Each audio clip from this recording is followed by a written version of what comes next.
Good morning, true crime friends. How y'all doing this morning? Ooh, I've been suffering. Hang on here. A little bit of a frog in my throat situation. Should I crochet some frogs? Okay, anyway.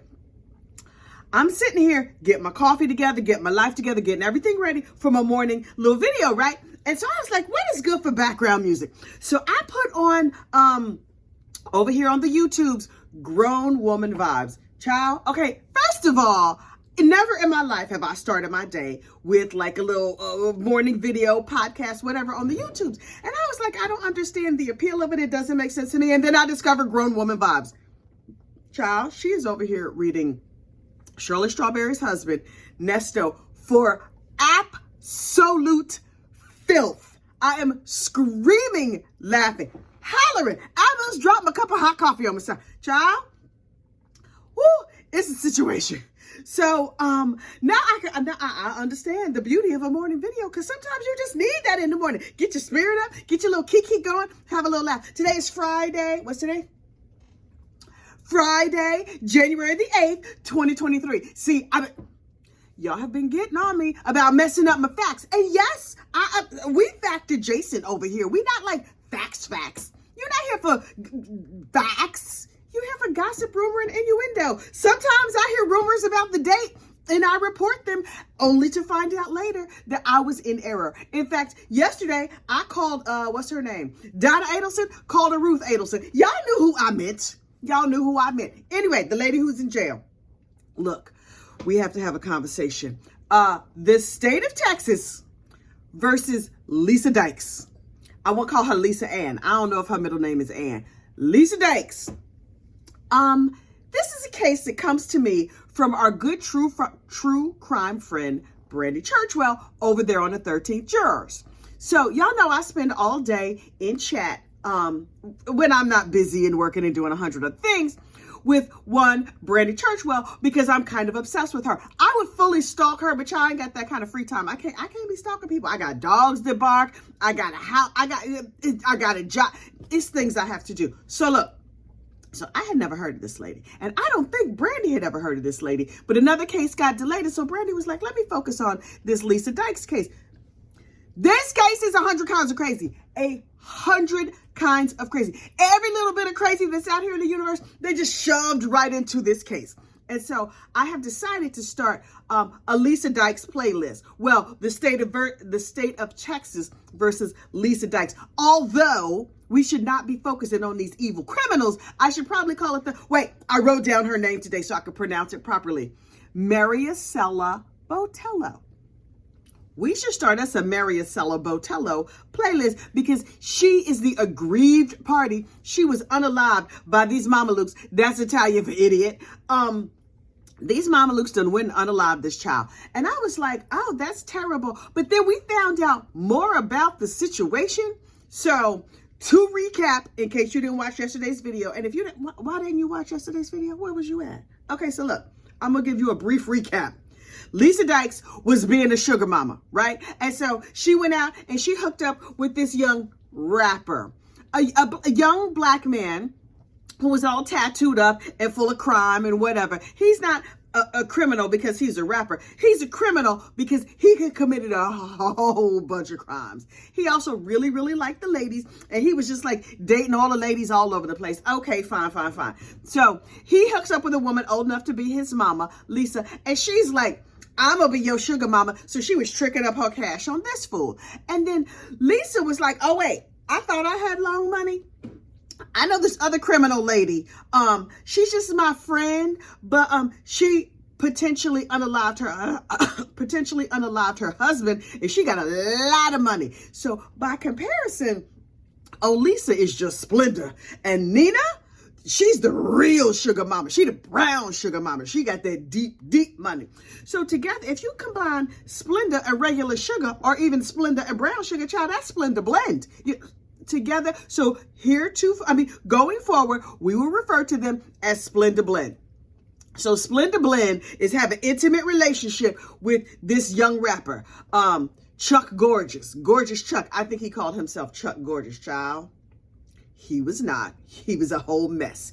Anyway, so Chuck Gorgeous is over here hooking up with Splenda Blend. Splenda Blend is like, I'm so in love with your money. Let's get married. So the two of them get married, and they spending their money foolishly all over town. Okay, that's their business, the way they were spending it. They wasn't going to stay rich for long, but fine. So they are financing and romancing the rapper. Fine. So the rapper brings home another chick, as rappers are wont to do. And so he brings home this girl, and Splenda Blend is like, wait, you got another heifer up in our house? You're supposed to be taking care of our old lady bits. You're not supposed to be taking care of them young, firm bits. And so they unalived Maricela Botello, the little chick who was just minding her own business. All she was looking for was a one-night stand and to give a blowy to somebody, and now she's no longer on this mortal coil. It's terrible. So, and then together, the three of them are like, we gonna have to hide her body someplace. So they hid her body over at Lisa's former residence, like near Lisa's former residence.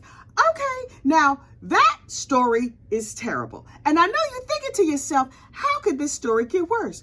And all I can say to you is, but wait, there's more. So, come to find out, both of the members of Splenda Blend, they both have a very sordid history. For example, yesterday on the stand comes Lisa Dykes' little brother. And I was like, oh, okay, little is relative. This is a man in his 40s, and he's short, and he's kind of round, and he has a jolly face. And I was like, oh, Gucci, he's so cute. He works at Disney. He looks like the one of the 7 dwarves, Happy. And I'm like, okay, Happy, tell us your story. What happened, boo-boo? I'm so sad that your sister is an unaliver. Oh, also Lisa fled the country and did a whole bunch of other stuff. She's a terrible human being. So I was like, poor Happy. But I don't remember the man's real name because, fact adjacent. So I was like, okay, Happy, tell us your story. I want to know everything. And so he's just like, I don't have any money. Y'all making me miss work. So please, get me out of here quickly. Because, dwarfing ain't easy. So I'm like, okay, he gonna get back to Disney tomorrow, but we gonna listen to his testimony. And he gave his testimony about how sometimes he lived with his sister and sometimes he didn't, and blah, blah, blah. Then we got some backstory on Happy. Happy is Lisa's younger brother. And he lived with her sometimes and sometimes not. Well, Lisa has 3 children. 2 daughters and a son, I think. Unclear. Happy was dating his niece. You heard me right. I did not stutter. Happy, but that should have given you a warning to put your coffee down. That's like a you might retch warning. What's that? Is that a trigger? I don't know what that is. A trigger warning is TW, like I may say something that's upsetting. Retch warning is like when you're like, wait, what? He did what? This grown-ass man was dating his niece for a long time. By the grace of Beyonce, they don't have any kids. Who praise God? Because their family tree does not branch, apparently. Their family tree is a bush. Everybody dating that. They nasty. I was going to say what in the West Virginia, but even West Virginia is like, nah, we got, it's going to be a no for me. I cannot. So I'm like, okay, this old man is dating his young niece. He's nasty. Now, he's happy about it. Maybe he's just dim-witted and don't know that's nasty. You're not supposed to do that. Also, it made me think, I like my uncles, right? I got some uncles that are real cool. Some of them ain't worth-ish, but okay. I'm not going to say which one is which because I got a whole bunch of uncles. But there's not one of them that I can imagine making my boyfriend. Number one, they old enough to be my daddy. And that's not an automatic disqualifier, but like, he's your uncle. You grew up in the house with him as a blood relative in the family, and now he's your boyfriend? And where was the mama when this happened? He started dating his niece when she was a teenager, a young teenager, like 13, 14, 15, somewhere in that neighborhood. And where was the mama? Lisa Dykes? What was you doing when your brother was over here romancing your niece over her oatmeal in the morning? She need to be learning algebra long division. She don't need to be learning this for what? Happy is now nasty. I just, Nasty the elf, nasty the dwarf. Take your behind on back down there to Disney. But I'm scared for the kids. The kids to be coming through. He'd be like, oh, there's a 12-year-old. You have a Pedialyte nasty? I cannot with this man. So he could just bounce his little happy self on there to the happiest place on earth. The nastiest place on earth if he's there. So look, that's one half of the nasty family tree. Oh, no. Wait. I'm going to give you another wretch warning. This is less wretch, but not that much wretch. The other half of Splenda Blend, Nina Moreno, married an older man. Like you do.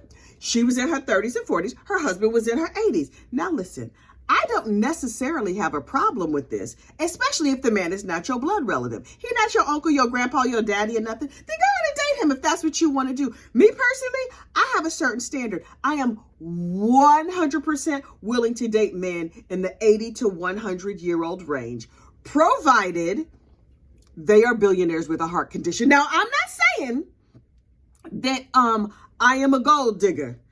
But I might have ways likened unto that of a gold digger. If a 100-year-old is trying to holler at me, I'd be like, oh, hey. First of all, y'all should know, you see, that's the wedding ring. My husband don't let me date. He don't let me date. So all of this is just theoretical, hypothetical, and made up in my mind.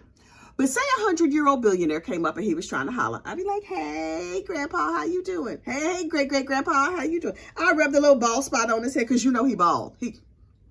That just goes with being 100. He fully bald. And I know somebody gonna get in the comments, my great-great-granddaddy had a head full of hair. We not talking about your great-great-granddaddy. We talk about the average 100-year-old billionaire, right? So you like rub some little cream on them little sunspots on his head, and you hold his little wrinkled hand, provided he can still feel his hands. You know you're not gonna have to mess with the situation down there because that quit working a long time ago. And if he asks for some little blue pills, you just give him some pads or some Tic Tacs or something and be like, I don't know why it's not working. That way you don't have to touch the nether region. And all you gotta do is give him a kiss on the cheek and rub your boobies on him, and he might fall over dead, and then all that money is yours. I'm not saying it's right. I'm saying that's how it goes sometimes. But anyway, back to the story at hand. Nina Moreno hooked up with a senior citizen, and she unalived him for his money. I believe that's how this was going down. But before she unalived him for his money, she was cheating on her 80-year-old husband, which of course she was. I'm not even mad at her cheating. She was cheating on this man with his son. What? And she wanted to have a baby. You're sleeping with your stepson, which, P.S., in my family, we don't believe in steps. If that's my stepmother was just my mother. My stepson is just my son. Unless somebody needs to know for clarity's sake, like, oh yes, that is my husband's son from a previous relationship before we got married. If you need to know all those specific details, number one, you probably need to just mind your damn business. But number two, okay, I'm willing to make that clarification. But in my house, we say, if you call somebody step, you treating them step.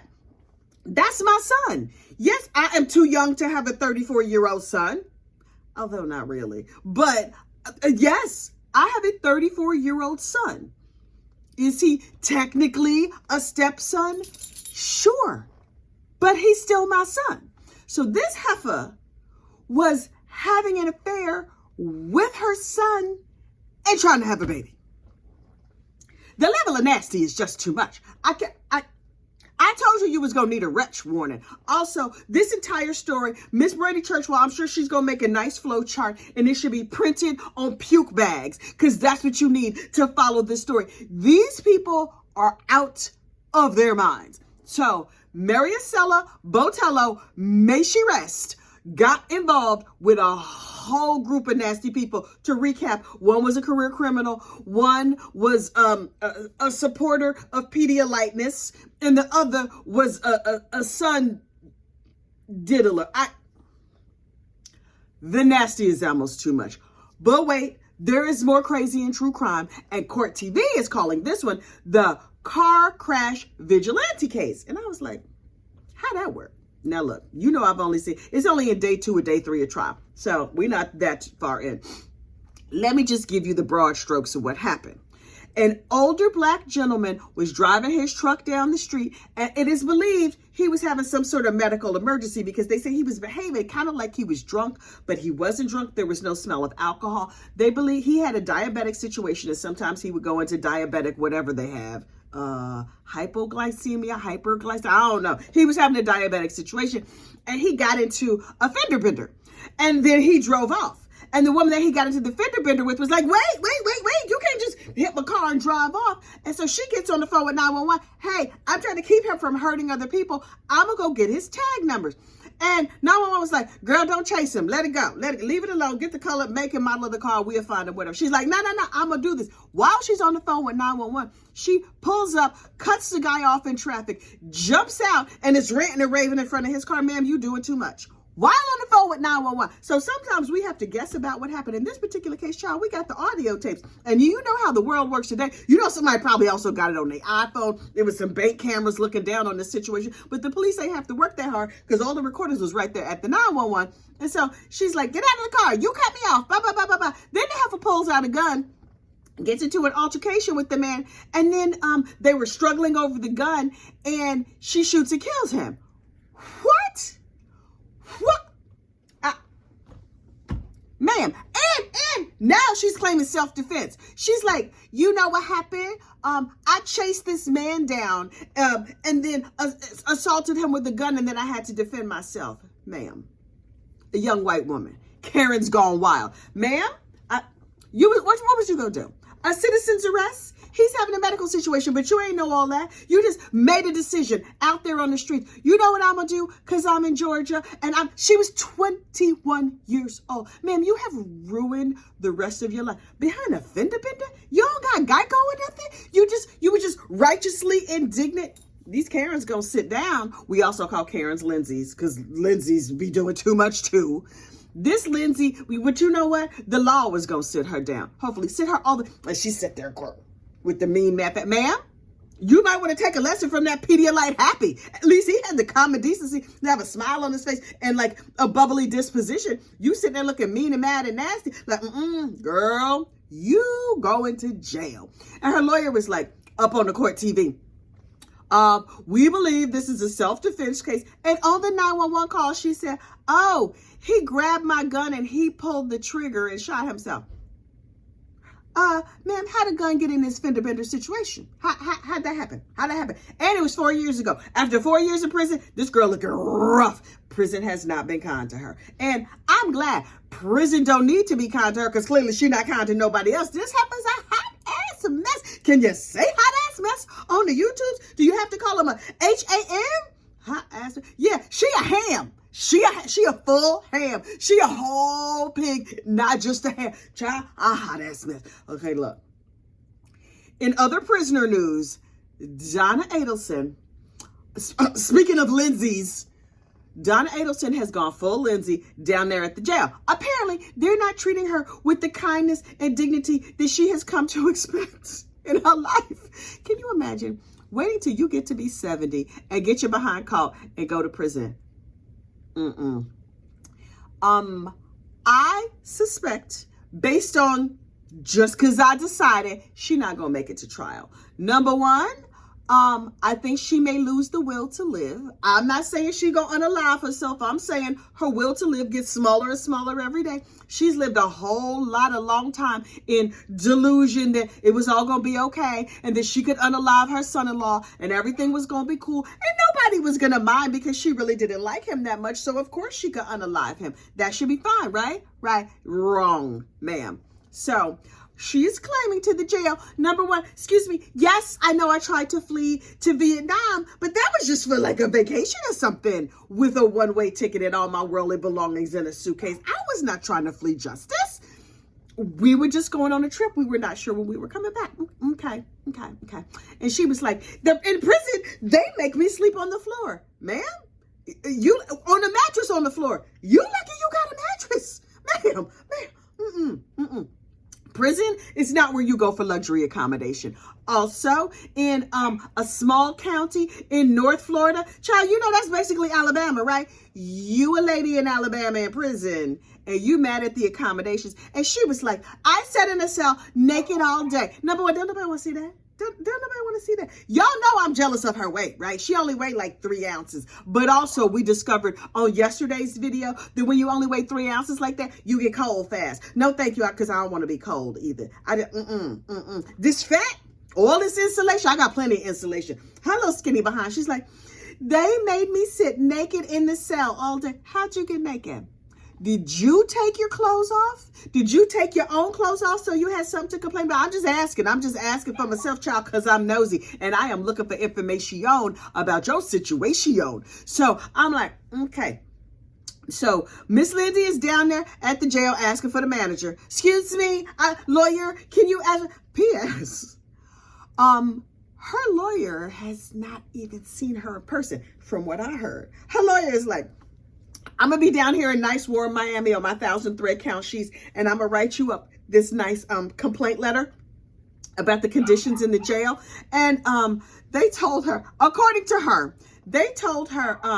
yeah, skinny white lady, you used to having your way. This is jail. It's not going to go like that. Woo! You know she was clutching all her pearls if she had any. You know she was clutching all that loose skin at her neck because she ain't got nothing to fill it out. You see me? It's not a lot of loose skin I could clutch because, you know, padding. But I was like, heifer.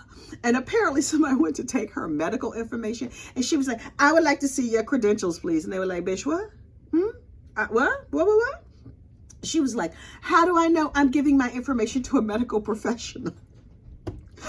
Ma'am, they ain't tell you how prison works. That's not how prison works. And apparently, according to our unreliable narrator, Donna Adelson, she was just, the person said to her, you in prison and I'm free, so you can do what you want to do. But like, you want to get this blood pressure medication, you better commit to giving up the information. And she was like, I did not like that. Bad news, Donna. It's going to be a whole bunch of things about this situation you don't like. And also, you're bad at crime. Because before she left, she was calling up people she barely knew. Like, you know that dude you met one time on a plane, but his number is still in your phone? And she was like, hey, how you doing? I'm going to go on a one-way trip to Vietnam. Can you recommend hotels? Can you recommend fine accommodations? What is the best airline? But also, don't tell nobody. And this friend was like, oh, yeah, of course. You should stay at the whatever on this street in this part of town. Oh, and make sure you get the breakfast from this other place over here. Okay, girl, I'll talk to you later. Bye. Hello, FBI. This heifer gonna run. So the FBI was like, oh, the heifer gonna run? Oh, okay. Let's go pick her up. And clink, she in prison. These criminals are too much. But personally, I love to hear the tales of these criminals who think they was gonna get away with it. And they're like, oh, Oh, she complained also that her blanket was dirty in prison. Her blanket is dirty. That's so sad. You know who else's blanket is dirty? Dan Markel, the man you unalived. You know why? Because his blanket is dirt. He's dead. Because you killed him. Ma'am? You're going to get yourself all the way together. But you know what? Apparently, the first part of your life, you didn't get your attitude together. This second part, it's going to gather you together and let you know some things. I don't have to read you for filth. The entire universe and the prison system in Leon County, they going to read you for filth all day, every day. Also, they going to feed you filth. They going to clothe you filth. And your blanket also filthy. And no Lindsay has deserved it more, ma'am. Not at all. So look, I need to get on with the rest of my day. I'm going to ask you kindly to like this video, subscribe to the channel if you feel so moved. Join me over there in the comments at the 13th Juror podcast. No, it's not the podcast. 13th Juror live stream. I'm over there with Miss Brandy. We're going to be over there talking trash about Miss Lisa Dykes. But look, say hey, Kathy girl, how you doing? But don't disrupt Brandy's chat. Y'all be good. We go focus on the case. But say good morning. I love seeing y'all in the chat. Okay. Y'all have a great, safe day. And I will see you soon. Bye.